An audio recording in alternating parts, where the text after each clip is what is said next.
Welcome back to The Explainer. Today, we're unpacking a situation with incredibly high stakes.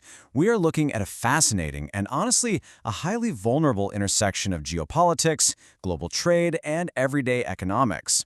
Have you ever wondered why prices at your local grocery store or the numbers at the gas pump suddenly shoot up based on events happening literally thousands of miles away? Well, you are absolutely in the right place. Today, we're exploring the immense global domino effect triggered by a single critical choke point. I want you to consider this for a second. Imagine one city where a single military strike could send oil prices soaring, crash global stock markets, completely disrupt global trade, and directly impact billions of people. I mean, it sounds like the plot of a Hollywood geopolitical thriller, right? But the sheer scale of vulnerability here is very, very real. So where exactly is this location? Okay, let's dive into this. That city is Bandar Abbas. Located right on Iran's southern coast, this isn't just your average port city. It is the primary gateway to the Strait of Hormuz. Geographically speaking, it sits right at the absolute edge of one of the most critical waterways on the entire planet. It is, without a doubt, the ultimate linchpin for global logistics. To put it simply, Bandar Abbas is the ultimate maritime choke point. Think of it like a giant traffic bottleneck, but for international shipping. Because this waterway is so incredibly narrow and highly congested, a disruption here doesn't just cause a local backup. It literally chokes the entire global economy. For Asia, Europe, and so many other regions, the Strait of Hormuz acts as the absolute non-negotiable energy lifeline. Just to give you an idea of the scale we're talking about here, every single day, a massive share of the world's seaborne oil and liquefied natural gas flows out of Saudi Arabia, the UAE, Qatar, Kuwait, Iraq, and Iran, all directly through this tiny geographic gap. If shipping gets disrupted here for even a short time, the economic shockwaves ripple across every single continent. And that brings us right to the current situation. This quote from the Wall Street Journal really hits the nail on the head. The escalating conflict in the region has turned Bandar Abbas into a major military and logistical focal point. Recent reports have indicated that strikes have actively targeted transport links and the infrastructure supporting military operations right around the port area. So, what we really have here is a dual-layered situation. On one side of the coin, there's the very real physical threat of targeted infrastructure strikes directly on the port itself.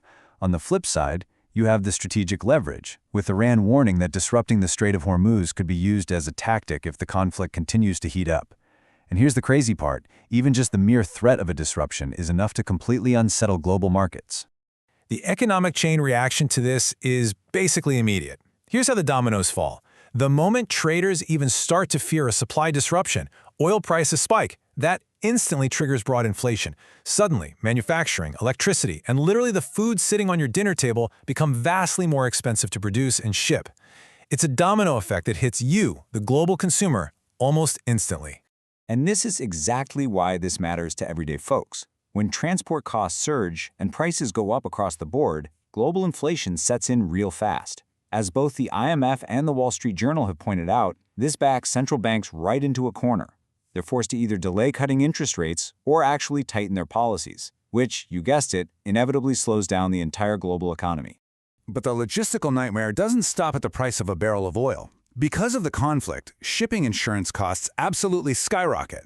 To avoid the danger zone, some shipping companies are forced to divert their massive cargo vessels all the way around the continent of Africa.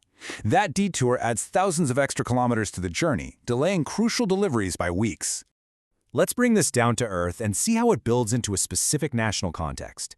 To truly grasp the gravity of this global domino effect, we're going to look at India as a prime case study. It is a perfect example of just how hyper-connected our modern world truly is, and how a crisis at a port in one region entirely reshapes a different nation's economy. And this brilliantly illustrates the core of India's vulnerability. Because India has to import the vast majority of its crude oil, the government's finances and the domestic economy as a whole are hypersensitive to any price spikes originating from the Gulf. It's like the old saying, right? When the Strait of Hormuz sneezes, the Indian economy catches a nasty cold. Now, as we break down India's position, we have to look at it objectively. It's not totally black and white. On one hand, there are some very severe domestic economic risks, but on the other hand, there are actually some surprising geopolitical and trade opportunities that could potentially arise from this exact same conflict. Let's start with the risks. What India stands to lose. A prolonged disruption means surging oil import bills and rising domestic inflation.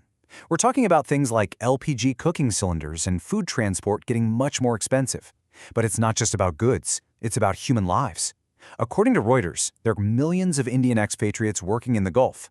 An escalating conflict puts their jobs at risk, disrupts vital money being sent back to India, and could even trigger massive, highly complex evacuation efforts. Interestingly, though, crises can sometimes breed unexpected opportunities.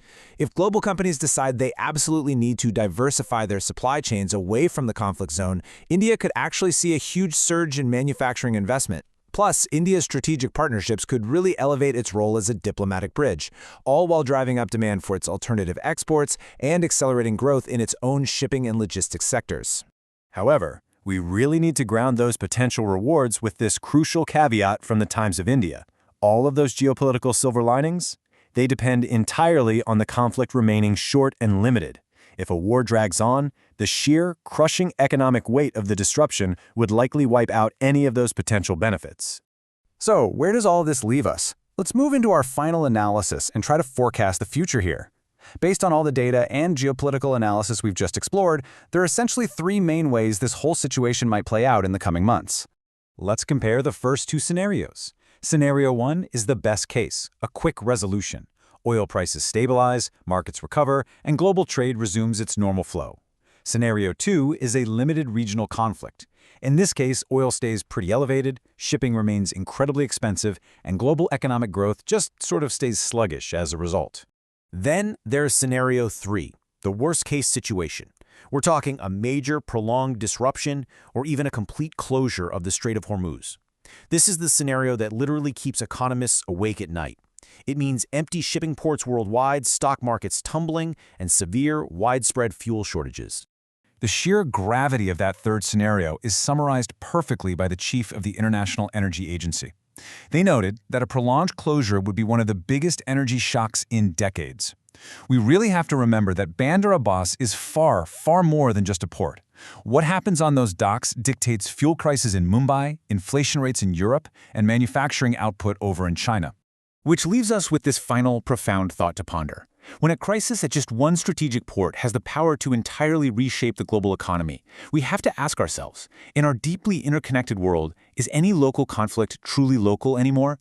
It's a pretty heavy question about just how fragile our global systems really are, and it's definitely one I encourage you to keep exploring. Thanks so much for joining me on this explainer, and keep learning.